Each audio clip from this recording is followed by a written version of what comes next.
আসসালামু আলাইকুম ভিউয়ার্স, সকলকে স্বাগতম all job news and education চ্যানেলে। চলে আসলাম নতুন একটি ভিডিও নিয়ে। আজকে ভিডিওর বিষয় হচ্ছে, আপনারা অনেকেই জানতে চেয়েছিলেন। আপনারা ইতিমধ্যে জেনেছেন যে প্রাইমারি শিক্ষক নিয়োগ পরীক্ষায় আপডেট কিন্তু সিলেবাস বের হয়েছে। তো কোন কোন বিষয় পড়তে হবে এটা আপনারা অনেকেই জানতেন না, অথবা অনেকেই জানেন। তো আমি ফাইনাল ভিডিও নিয়ে চলে আসলাম এজন্য। তো আপনারা এখানে দেখতে পারতেছেন যে প্রাইমারি শিক্ষক নিয়োগ পরীক্ষায় আপডেট সিলেবাস।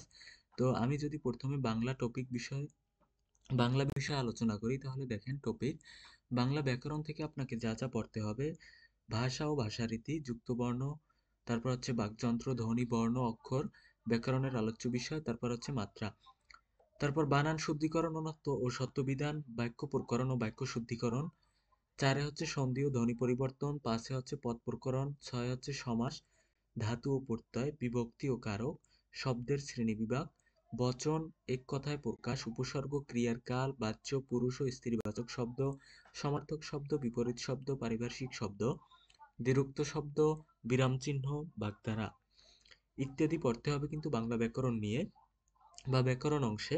এবং বাংলা সাহিত্য অংশ অবশ্যই আপনাকে যা পড়তে হবে: প্রাচীন ও মধ্যযুগের সাহিত্য, আধুনিক যুগ, পত্রপত্রিকা, তারপর হচ্ছে ছদ্মনাম, উপন্যাস ও চরিত্র, ভাষা, আন্দোলন ও মুক্তিযুদ্ধ বিষয় ভিত্তিক সাহিত্য, তারপর হচ্ছে গুরুত্বপূর্ণ সাহিত্য কর্মগুলো আপনাকে পড়তে হবে: রবীন্দ্রনাথ ঠাকুর, কাজী নজরুল ইসলাম, জসিমউদ্দিন, জীবনানন্দ দাশ, মীর মশাররফ হোসেন, শামসুর রহমান, হুমায়ুন আহমেদ।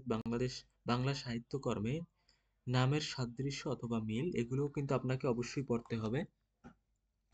তারপর হচ্ছে কায়কোবাদ, ফরুক আহমেদ, ইসমাইল হোসেন সিরাজি, গোলাম মোস্তফা, আলাউল বেগম রোকেয়া, ডক্টর মোহাম্মদ শহীদুল্লাহ, আব্দুল হাকিম, হেলাল হাফিজউদ্দিন, আবুল ফজল, জহির রায়হান, বঙ্কিমচন্দ্র চট্টোপাধ্যায়, ঈশ্বরচন্দ্র বিদ্যাসাগর। আপনার এসব বিষয় সম্পর্কে আপনাকে বাংলা সাহিত্যে কিন্তু ধারণা থাকতেই হবে। অনেক সময় কিন্তু আপনারা জেনে থাকবেন যে ছদ্মনামও কিন্তু আসে। তো ছদ্মনামগুলোও পড়ে ফেলবেন, এবং কার কি পত্রিকা আছে, কে কোন পত্রিকার সম্পাদক ছিলেন, এসব বিষয় কিন্তু আপনাকে অবশ্যই জানতে হবে। পরবর্তী বিষয় হচ্ছে গণিত। দেখেন, গণিত পাটিগণিত অংশে হচ্ছে বাস্তব সংখ্যা, ভগ্নাংশ, লসাগু, গসাগু, সরলীকরণ, অনুপাত, সমানুপাত, গড় নির্ণয়, বয়স নির্ণয়, ঐকিক নিয়ম, শতকরা, লাভ ক্ষতি, এই যেসব টপিক আছে প্রত্যেকটা টপিক থেকেই কিন্তু আপনার পরীক্ষায় প্রশ্ন থাকবেই। তারপর হচ্ছে সময়, দূরত্ব, গতিবেগ। আর বীজগণিতিক অংশ থেকে বীজগণিতিক রাশি, উৎপাদক, বীজগণিতিক লসাগু, গসাগু, সূচক, লগারিদম। সূচক লগারিদম থেকে কমন আপনাকে কিন্তু প্রশ্ন পাবেনই। তারপর হচ্ছে ধারা প্লাস পরিসংখ্যান। পরিসংখ্যান বিষয়টা অত গুরুত্বপূর্ণ না, আপনারা ধারা থেকে পড়তেই হবে কিন্তু, সমান্তর ধারা ও গুণোত্তর ধারা, এবং সেট ও দ্বিঘাত অসমতা। এরপরে হচ্ছে জ্যামিতি অংশ থেকে রেখা, রশ্মি, কোণ, ত্রিভুজ, চতুর্ভুজ, বৃত্ত, ত্রিকোণমিতি ও পরিমিতি এবং ঘন জ্যামিতি। এই ছিল গণিত অংশ। তারপর হচ্ছে ইংরেজি অংশে আপনাকে অবশ্যই কিন্তু গ্রামার পার্টে পড়তে হবে পার্টস অফ স্পিচ, যেমন নাউন, প্রোনাউন, আর্টিকেল পড়তে হবে। তারপর নাম্বার, জেন্ডার, ডিটারমাইনার। তারপর হচ্ছে কাইন্ডস অফ ভার্ব।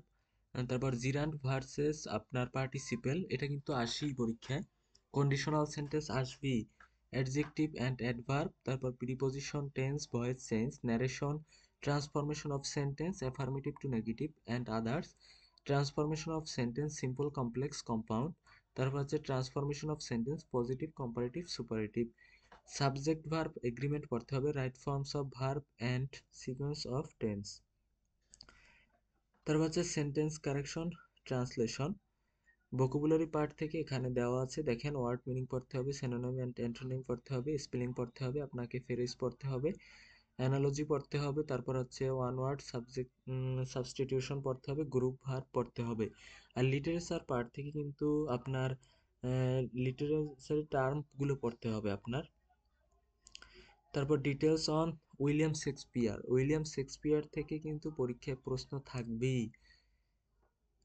এবং রেনেসিয়ান যুগের যে আপনার রাইটার্স গুলো আছে এবং লেখক, রেনেসিয়ান যুগ এবং non classical, romantic, Victorian, modern and post modern period, এগুলো কিন্তু আপনাকে অবশ্যই পড়তে হবে। সাধারণ বিজ্ঞান প্লাস হচ্ছে আইসিটি। আইসিটি হচ্ছে সাধারণ বিজ্ঞান। আপনার দেখেন, জীববিজ্ঞান অংশ থেকে কোষ, টিস্যু, জেনেটিক্স, মানবদেহ এবং রক্ত, খাদ্য ও পুষ্টি, মাইক্রোবায়োলজি, উদ্ভিদ বৈচিত্র্য পড়তে হবে। পদার্থবিজ্ঞান অংশে রাশি পড়তে হবে, তাপমাত্রা, তাপ ও শক্তি, আলো, তড়িৎ, তারপর চৌম্বক, ধাতু, অধাতু। আর রসায়ন অংশ হচ্ছে অ্যাটমের গঠন, আইসোটোপ, আইসোবার, আইসোটোন, বহুরূপী মৌল এবং অ্যাসিড, ক্ষার এবং লবণ, জারণ বিজারণ এবং জৈব যৌগ। অবশ্যই আপনাকে পড়তে হবে। আধুনিক বিজ্ঞান, জ্যোতির্বিজ্ঞান, চিকিৎসা বিজ্ঞান ও সাম্প্রতিক আপডেট তথ্যগুলো আপনাকে জানতে হবে। আর আইসিটি বিষয়ে আপনারা সংখ্যা পদ্ধতি অবশ্যই পড়বেন। তারপর সামাজিক যোগাযোগ মাধ্যম, কম্পিউটারের ইতিহাস, ব্যবহার, প্রজন্ম, ডিভাইস, এগুলো কিন্তু আপনাকে পড়তে হবে।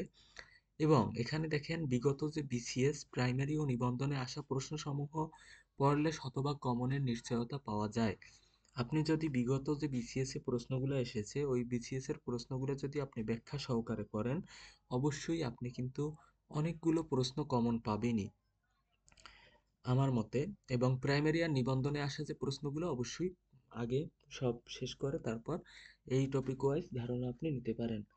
তো দ্রুত যারা এখনো এই টপিক ওয়াইজ ধারণা নেননি, দ্রুত আপনারা ধারণা নিতে থাকেন। এবং যদি ভিডিওটি কারো উপকারে এসে থাকে, দয়া করে আপনাদের কাছে অনুরোধ থাকবে একটি সাবস্ক্রাইব করে দেবেন চ্যানেলটি এবং লাইক, কমেন্ট এবং শেয়ার করে দিতে ভুলবেন না। এই ছিল আজকের ভিডিও। দেখা হবে পরবর্তী কোনো ভিডিওতে। সকলকে ধন্যবাদ জানিয়ে শেষ করছি। আল্লাহ হাফেজ।